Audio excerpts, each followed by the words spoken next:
Hello, everybody. Bob Gus coming at you. A friend to the millennials. Kind of a funny thing, isn't it? Well, when you're my age, you can say stuff like that. Anyway, here I am. Got a little song for you, a little thought, practical thought, and then I have a spiritual thought. I'd like to share it with you. So here we go. Where do you hear this?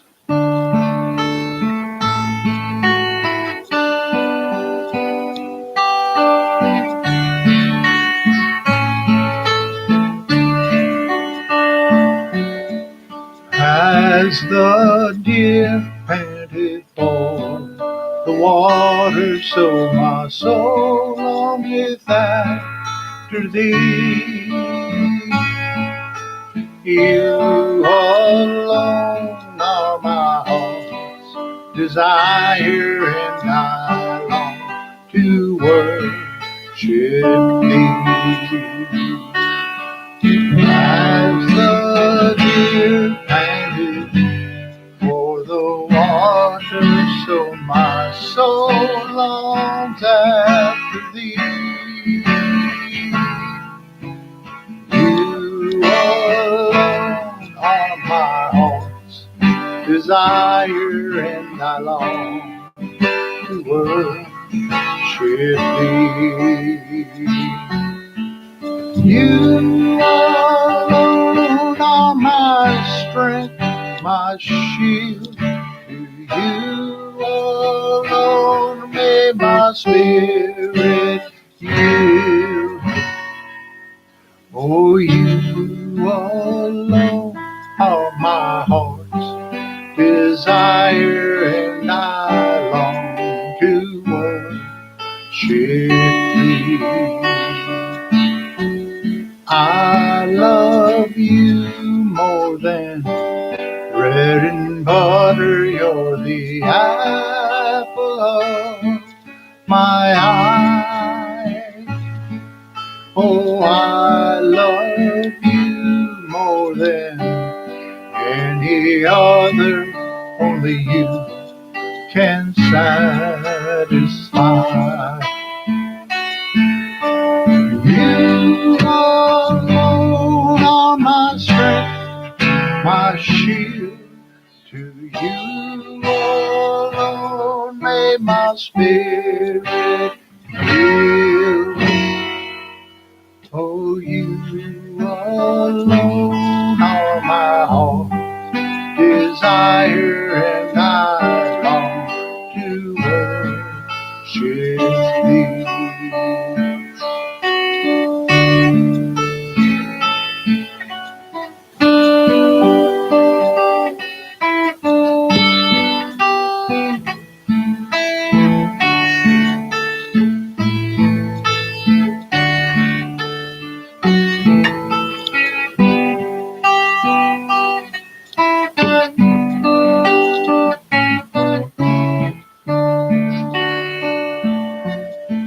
You alone are my strength, my shield.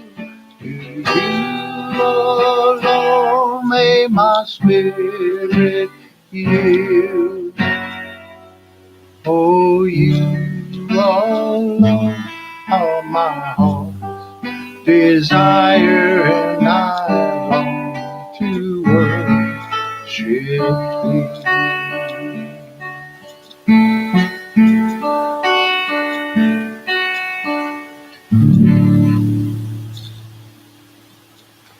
Well, there you have it. A little song about the Lord that I like to sing to Him. Let Him know how much I care for Him. I know He cares for me.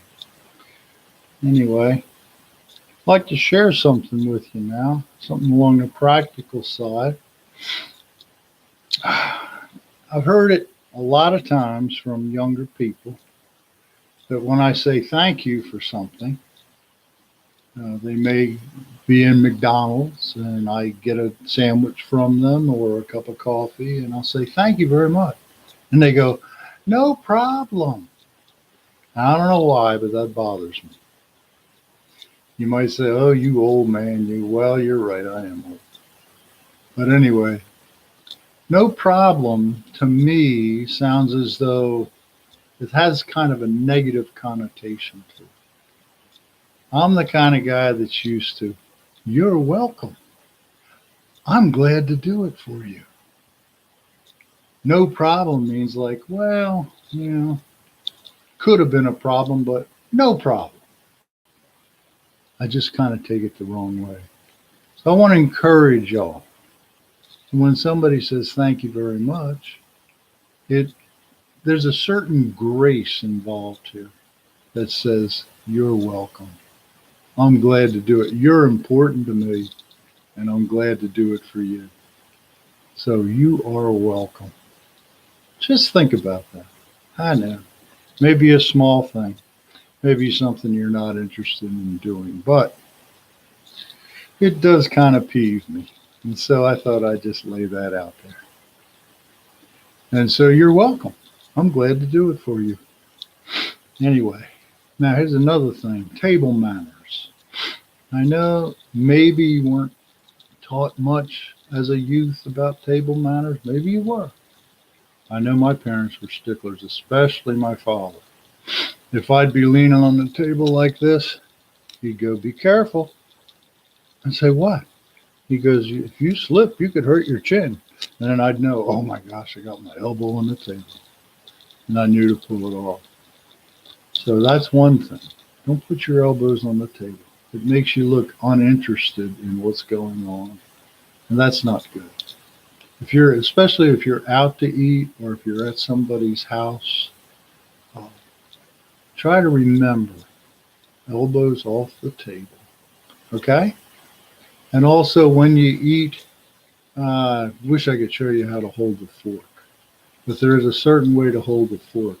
Rather than like this. You hold it like this and it streams through your hand. Okay?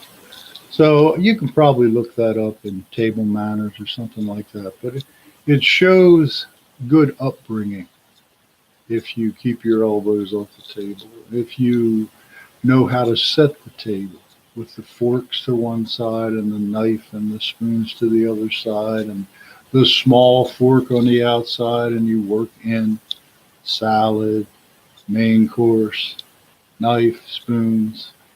Anyway, these are important little things that you could do to have a certain grace as you sit down to eat with folks. And it would show that you care, that you're interested in them, that you're interested in showing yourself well to them. So, not no problem. You're welcome. I'm glad to do it. You're important to me. Now, you're not saying that out loud, but you're thinking that. You're important to me. So therefore, you're welcome. That's better than no problem. Okay? All right. Now, as I was singing earlier about the hart or the deer, a hart is a type of deer. I think they're in Africa. As the deer pants for the water, so my soul longs after thee. This is a scripture in the Bible in Psalm 42. Psalm 42 is a psalm of David, who was the one that defeated Goliath, as you know about that story. And David wrote many psalms. David had a little harp that he would play, and he even called himself the sweet psalmist of Israel. And he loved to play and sing to the Lord. And let me tell you something, the Lord loves for you to sing to him. He loves it. In my experience of God, I can tell you right now, he loves when you sing to him. So there's a thirsting and a hungering that's built in to every human being. Every one of us has a place in our hearts where we have a hunger we can't fill with food, and a thirst that we can't fill with water or whatever we want to drink, Kool-Aid, whatever. Okay? There's a thirsting and a hungering that God built into us, and it is for Him. So I just want to encourage you. There's a voice inside of you that I want you to become attuned to. I want you to begin to say, that sounded like me. Well, it could have been, but it also could have been Him speaking to you. Okay, so there's a thirst, there's a hunger, there's a built-in connection that you have within you, within each human being. It's in your spirit. We're created in the image of God. The image of God is body, soul, spirit. Body, soul, which is our mind, our will, our emotions, how we think, and our spirit, which is the deepest part of us, the heart. They call it the heart. The heart of the issue. Do you ever hear that? Or the heart of the matter. We're always speaking about the deepest part, right? So there's a place within you that God created for Himself, for community with you. And that's in the heart. And that's in the deep place of your life. In that same Psalm, Psalm 42, it says, deep cries out unto deep at the noise of your waterspouts. There's a deepness that God desires for us to be part of. There's a deep place within you that actually cries out for Him. And by the same token, there's a deep place in God that cries out for us. Each one of us. We're so unique. You know, the whole matter of your life on earth is to figure out why you're here, why God put you here, what purpose you serve, for Him, for the world, for other people, and for yourself. And that's our quest. Our quest is to find out why we're here. And then when we find it out, do it with all your heart. Do whatever it is that God shows you to do with all your heart, soul, mind, strength. Okay? It may be that you're an engineer on a train. You drive that train for the glory of God. It may be that you build race motors. You build race motors with all your heart and do the very best job you can do. You may be a guitar player. Play well. Learn how to play. Enjoy what God has given you. God's given you so much. There's all kinds of things that we can do. People say, oh, well, he works for God. He's a preacher. Well, that's one part. But that is not by any means all of it. God needs people that preach. God needs people that do lawn work. God needs people that put roofs on homes. God needs whatever the job is. God needs it. God needs these things in the earth. Because originally He said to Adam and Eve, subdue the earth and rule over it. Well, let me tell you something. If you don't have a warm house, it's hard to subdue anything. All you're doing is shivering. You need a roof. You need insulation.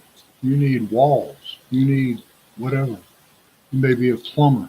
Do it for the glory of God. Whatever you do it for His glory. And do it with all your heart. And do a good job. Take your time and do a good job. So, here's your quest. Here's the reason I'm talking to you. Get in touch with God, with this organ that He's given you called the heart. Get in touch with Him.